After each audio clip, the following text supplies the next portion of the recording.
2 first downs have him up near midfield now on 1st and 10. To throw is Stafford. He finds his man, complete. That's Henderson. And he'll get it down to the 47 here. They'll contain him to just 4. 2nd down.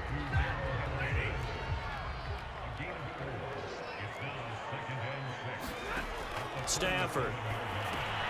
He finds his man, complete. That's Henderson. And a 5-yard gain gets him to the 42. One thing I think that's safe to say defensively, the tackling's been really good. And because of that, it's been very, very hard for them to move the ball because you're not getting the benefits of run after catch. They tackle him almost on the spot. That means they have to run extra plays, harder to move it. And he is going to have a Rams first down as they're able to get the 3rd down conversion. Well, they've certainly done a nice job spreading the ball around on this drive. This time he gets it out to his back, and it's another nice play and another first down. They've got the defense on their heels a little bit. They're reacting instead of being aggressive and making plays. Here's a throw to his running back. It's complete. No gain on the play there. It'll be 2nd down. As a defense, you're more balanced when you're in zone coverage because you're able to keep your eyes on the quarterback and see the play develop in front of you. You're able to keep the quick pass in front of them and stop it right at the line of scrimmage. Now a pass dumped off to his running back. And this time not quite to the 30. It'll be down at the 31-yard line.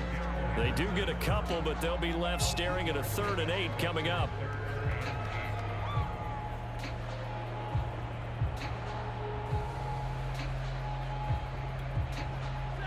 And this will probably be the final play before the 2-minute warning.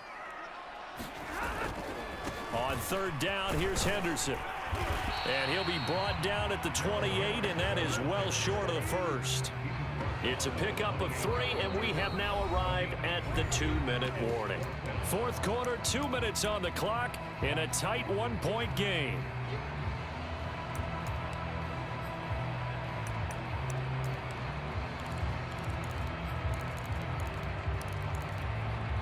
So it's Rams football here as we get you reset. 1 score down. Here we go.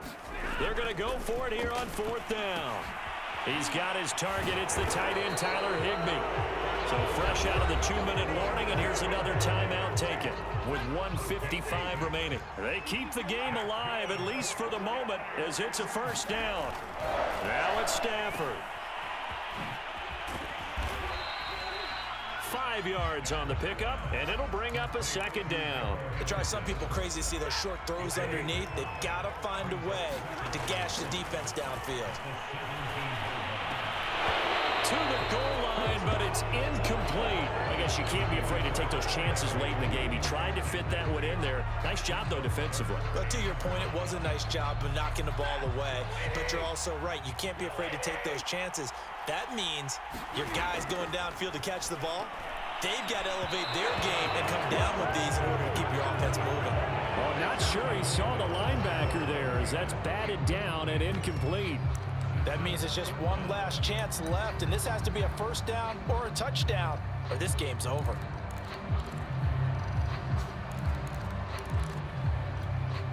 And no move to get the offense off the field. They're going on 4th and 5.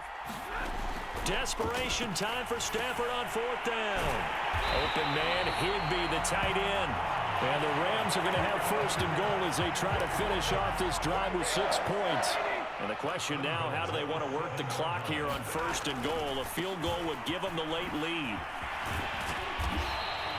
57 yards on the ground for him so far. The Bucs going to go ahead and use the 2nd of their timeouts. That'll leave them with just 1 remaining in this 4th quarter of play.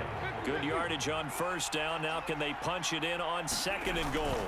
They'll look to run with Henderson. He takes it across for the touchdown, and they've taken the lead late in the final minute of the 4th. Wow, wow, wow. I know it's a never say never situation, but to me, that looks like that's the one that's going to finish them off. The score that puts them in front here late, but now you got to rally your kick team, don't you, and say the last thing we need is a big return. And what happens is guys get overeager, get out of their lane because they're so excited they want to make the last tackle. You mess up, could come back at you a long way. And, of course, on the two-point try, had the option to run or pass. They pass it there, and it works. Felt pretty straightforward, didn't it? An open receiver, ball's put on him, 2 points for them. And here comes a return from the middle of the end zone. And with time a factor here late, he'll just take a knee, and they'll put it out to the 25.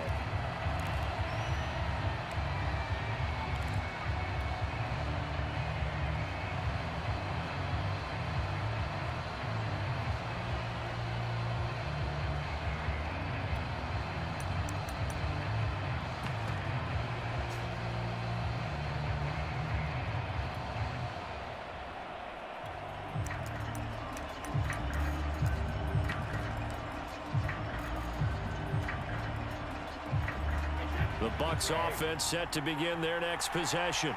They're down here in a one-score game, but the time, it's a factor, but it's not a huge factor right now, is it? It's really not. That's caught at the 25. And he finally goes down at the 23-yard line.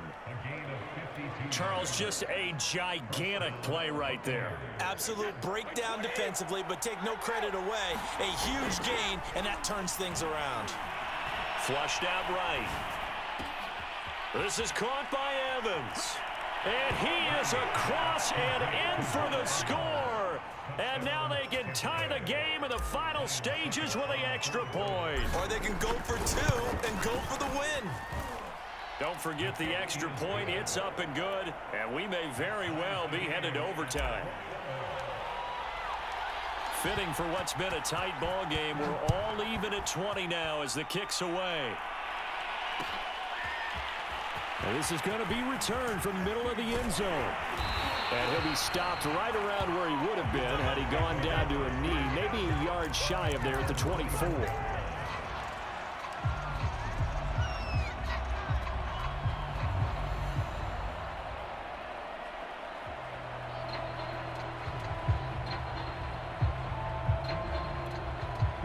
Set to begin their next drive, the Rams offense at the line.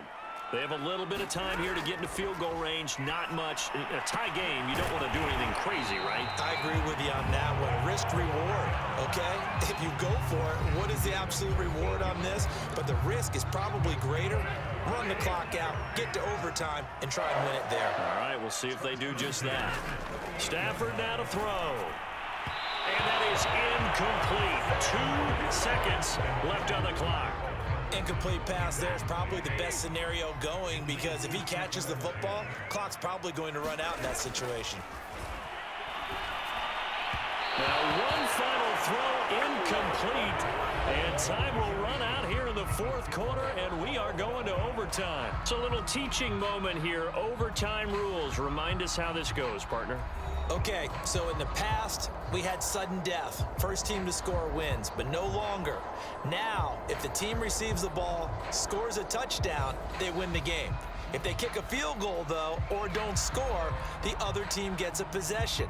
And after both teams get a possession, then we're into sudden death. First team to score wins the game. And look at this. They're going to try an onside kick to begin overtime. And whistle blown. A timeout here is taken, and it's taken by the kicking team. They'll be down to just one remaining as we step aside here in overtime.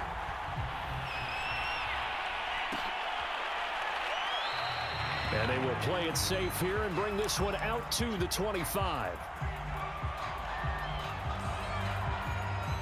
The Bucs offense set to begin their next possession. They control their own destiny here. They have the football in overtime. Obviously, a touchdown would win it. And I think teams around the league are still adjusting to the idea of going downfield, scoring a touchdown wins the game because they were used to just going downfield and trying to get in field goal range to win a game. Still having to make that transition. Let's face it now, the ones who are doing it best know they need to go down, attack, put the ball in the end zone, and not leave it up to a field goal and give the other team a chance. As we said, they control their own destiny now.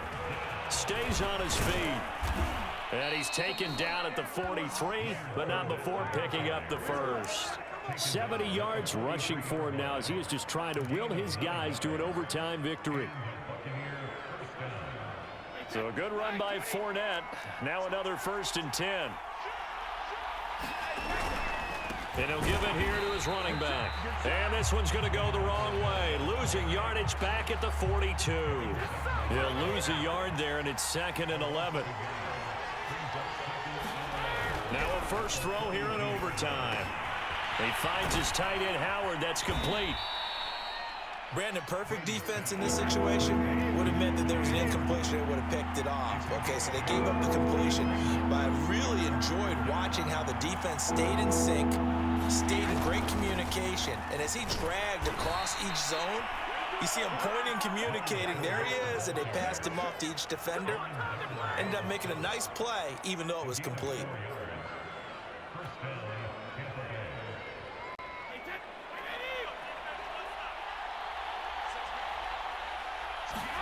Throwing on first down is Brady. Being chased out left. Open man left side is Gronkowski. And he's going to be taken down here with a penalty flag on the field. That's a good chunk of yardage. It's going to be canceled out. And we always talk about hidden yardage in a game. That's going to count as that because now it doesn't go on the books, but now they have to make that up again, don't they? Takes to midfield, but no further. Just a yard there. Not a whole lot there. The defense was ready, it looked, for that run-pass option. You get the sense that next time he has that opportunity, he may keep it himself and get to the perimeter. Probably owes his back a little bit of an apology on that one, huh? From midfield, here's Brady. Flush to his right. He finds his target. It's Evans. And this is going to be another first down as the tackle's going to be made at the Rams' 25-yard line.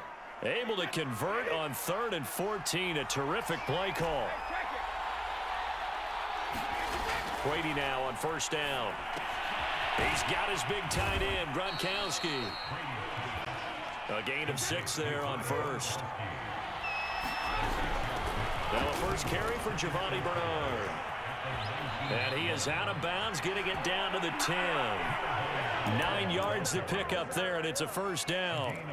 And I know you, with every carry, especially in overtime, you're just saying, if you're that ball carrier, hold on to the football. Hold on to it, protect it, but not necessarily settle it, because you're trying to get to the end zone. You're trying to end the game right here. I know the defensive guys poking, clawing, raking, trying to knock the ball free and protect their end zone. Yeah, like you alluded to, especially this part of the field. Throwing on 2nd and 8, Brady. No gain on the play, and it'll bring up a 3rd down. That's a nice job defensively to make sure everyone was accounted for, because ordinarily you pick up the guys downfield, and sometimes you forget about the running back. In this case, they did not and dropped him for no gain. Brady's throw on 3rd down there is incomplete. That's an excellent play by the defender. He diagnosed that one, closed quickly, and helped force the incompletion. So a big move here, playing to win in overtime. They're going to go for it on 4th down. Brady to throw for it on 4th down. Escaping the pressure right. And he's into the end zone for the touchdown and the game winner in OT. Well, as always, partner, an extreme pleasure to share a booth with you. I have to say, I am impressed at your discipline, because you came here and you said you were not going to eat any of the media buffet. You made it to the end. You didn't consume a single calorie. I appreciate that. What you missed is me going to the concession stand outside of your eyesight and getting it done that way. Look, I mean, they were serving the good stuff. I had to do it. Oh, man, but you're svelte, in good shape, but you cheated a little bit. We'll let it slide. I appreciate that. Always a pleasure to work with you. So that'll do it for my partner, Charles Davis, and the best darn crew in the industry. I'm Brandon Gaudin. This has been a presentation of the NFL on EA Sports. From Los Angeles, so long, everybody.